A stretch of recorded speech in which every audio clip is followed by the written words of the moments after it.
ঘটবে, কারণ সেখানে তো শিল্প বিপ্লব ঘটেছে। মার্কিন যুক্তরাষ্ট্র এবং ইংল্যান্ডে বলা হতো যে শ্রমিকের বিছানা কখনো ঠান্ডা থাকে না, কারণ স্বামী যখন কাজের জন্য যাচ্ছেন তখন স্ত্রী কাজ থেকে এসে সেই বিছানায় ঘুমাচ্ছে। এই কারণে বলা হতো যে শ্রমিকের বিছানা কখনো ঠান্ডা হয় না, অথবা তার শিশু সন্তানটি কাজে যাচ্ছে। এই ছিল শ্রমিকদের হাল হকিকত, এই ছিল তাদের মানবেতর জীবন। তো সেইখান থেকে, এবং শ্রম ঘন্টারও কোনো শেষ ছিল না, 12 ঘন্টা, 14 ঘন্টা, 15 ঘন্টা, 16 ঘন্টা। তো সেইটা 8 ঘন্টা করার দাবিতে এবং নিম্নতম মজুরি নির্ধারণ করার জন্য এই আন্দোলন তীব্র থেকে তীব্রতর হয়।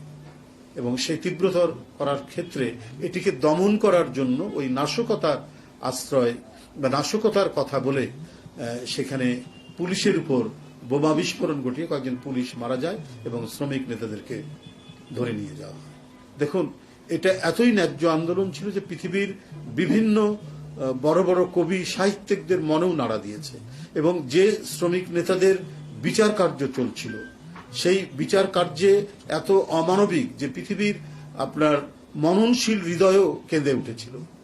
স্বয়ং ইংল্যান্ড থেকে বিখ্যাত মনীষী লেখক জর্জ বার্নার্ড শ অনুরোধ করেছিলেন আমেরিকার আদালতকে যে আপনারা এই শ্রমিক নেতাদের ফাঁসি দেবেন না। কিন্তু বার্নার্ড শর মতো এই ধরনের একজন কীর্তিমান মানুষের ইয়েও তারা শোনেননি, অনুরোধও তারা শোনেননি। সেই শ্রমিক নেতৃবৃন্দকে ফাঁসি দিয়েছিলেন। এবং এই যে ফাঁসি দিয়ে আন্দোলন দমনের যে প্রচেষ্টা, কিন্তু সেই প্রচেষ্টা তো সফল হয়নি। আমাদের দেশেও দেখেছি যে কত ধরনের আয়নাঘর, কত ধরনের গুম খুনের কত কর্মসূচি সেই কায়েমি স্বার্থবাদী সরকার করে, কিন্তু তো শেষ রক্ষা হয় না। এই যে শেষ রক্ষা হয় নার যে ইতিহাস, সেই ইতিহাসটুকু ওরা ভুলে যায়, এবং ভুলে যায় বলে বারবার রিপিট করে, বারবার এর পুনরাবৃত্তি হয়।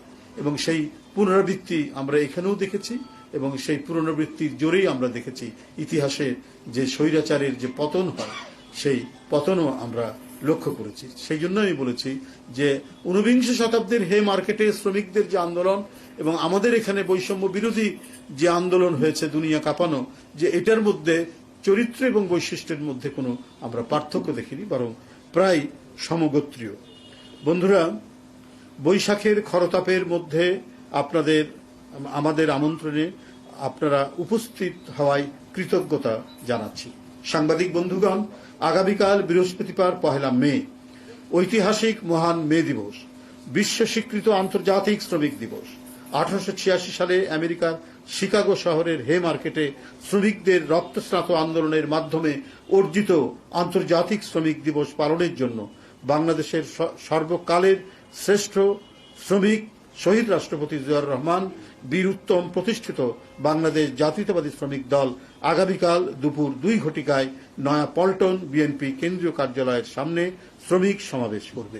এতদ বিষয়ে শ্রমিক দলের পক্ষ থেকে পুলিশ কমিশনার বরাবর পত্র দিয়ে তাদেরকে অবহিত করা হয়েছে। প্রস্তুতির কথা শিমুল ভাই আপনাদেরকে বলেছেন, ইতিমধ্যে চিঠি দেওয়া হয়েছে পুলিশ কমিশনারকে। এবং এই সভাটি সাফল্যমণ্ডিত করার জন্য শ্রমিক দল প্রায় প্রতিদিনই তারা প্রস্তুতি সভা করেছেন। সেই সভায় আমিও দূরে ছিলাম, দূর থেকে আমার বক্তব্য নেওয়া হয়েছে।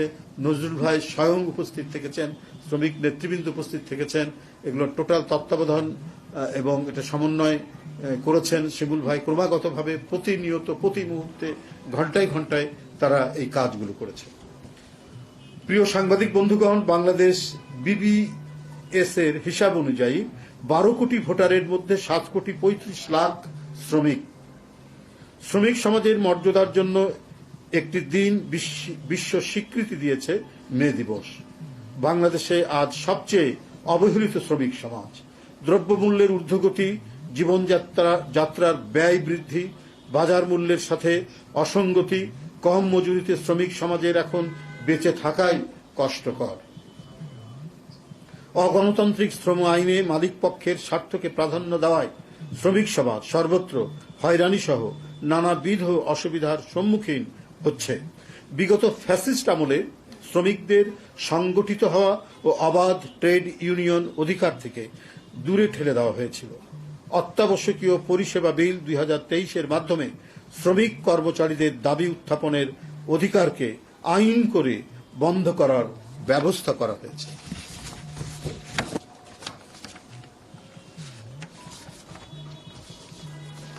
সাংবাদিক বন্ধুগণ, ফ্যাসিস্ট আমলে 2023 সালের 28 অক্টোবরে ঢাকার মহাসমাবেশের প্রাক্কালে সমাবেশ ও আন্দোলনকে নস্যাৎ করার অংশ হিসেবে হাজার হাজার বিএনপি ও শ্রমিক দল নেতাকর্মীদের গ্রেপ্তার করা হয়েছিল।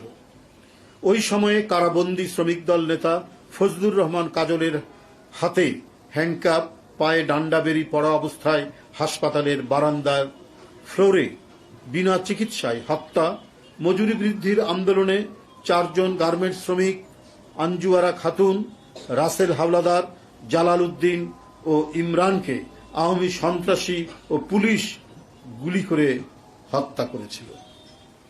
সাংবাদিক বন্ধুগণ, গত 5ই আগস্ট 2024 ফ্যাসিস্ট খুনি হাসিনা পতনের পর ভিন্ন এক প্রেক্ষাপটে বাংলাদেশে মহান মে দিবস পালিত হবে। আজান দিচ্ছেন, আজানের জন্য আমরা 1 মিনিট বন্ধ রেখে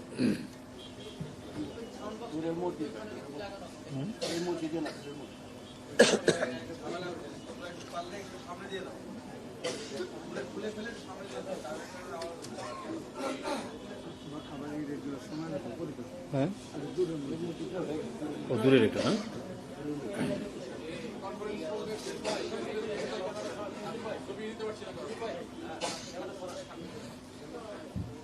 বৈষম্য বিরোধী ছাত্র শ্রমিক জনতা, এটা আমাদের কাছের মসজিদ, অনেক দূরের মসজিদ। বৈষম্য বিরোধী ছাত্র শ্রমিক জনতা অভ্যুত্থানে অগণিত শ্রমিকের আত্মদান ফ্যাসিস্টের পতনকে ত্বরান্বিত করে। বাংলাদেশের জাতীয়তাবাদী শ্রমিক দলের 71 জন নেতাকর্মী ও 30 জন রিক্সা শ্রমিক ও অসংখ্য নাম জানা অজানা ভাসমান শ্রমিক বৈষম্য বিরোধী ছাত্র শ্রমিক জনতা অভ্যুত্থানে শহীদ হয়েছেন। শ্রমিক শ্রেণীর আত্মত্যাগ কেউ কেউ স্বীকার করতে কার্পণ্য করে। একটি গণতান্ত্রিক সরকার ব্যবস্থা প্রবর্তন, ভোটাধিকার প্রয়োগ, শোষণ ও বৈষম্যহীন সমাজ ব্যবস্থা শ্রমিকের আজন্ম স্বপ্ন। দেশ এক ক্রান্তিকাল অতিক্রম করছে। শ্রমজীবী মানুষের আয় দিন দিন কমে যাচ্ছে। গ্যাস বিদ্যুতের অভাবে কলকারখানা বন্ধ হচ্ছে। এখনও প্রতিদিন শ্রমিক ছাঁটাই চলছে। বেকার হচ্ছে হাজার হাজার শ্রমিক। শ্রমিকের জীবনে অর্থনৈতিক ও সামাজিক নিরাপত্তা নেই। পতিত হাসিনা সরকারের লুটপাট ও দুর্নীতির কারণে সরকারি পাট ও চিনিকল গুলো বন্ধ করে হাজার হাজার শ্রমিককে পথে বসানো হয়েছে। তারা স্ত্রী সন্তান সহ অর্ধাহারে অনাহারে দিনাতিপাত করছে। বই খাতা ক্রয় করতে না পেরে বাচ্চারা স্কুলে যেতে পারছে না। প্রচলিত নিয়মে 5 বছর পর পর ন্যূনতম মজুরি ও জাতীয় বেতন স্কেল ঘোষণা হয়ে থাকলেও বিগত ফ্যাসিস্ট হাসিনা সরকারের সময়ে গত 10 বছরে বেশি সময় ধরে ন্যূনতম মজুরি ও জাতীয় বেতন স্কেল ঘোষণা করা হয়নি। অথচ চাল, ডাল, তেল সহ নিত্যপণ্যের ঊর্ধ্বগতিতে শ্রমজীবী মানুষের জীবন ওষ্ঠাগত।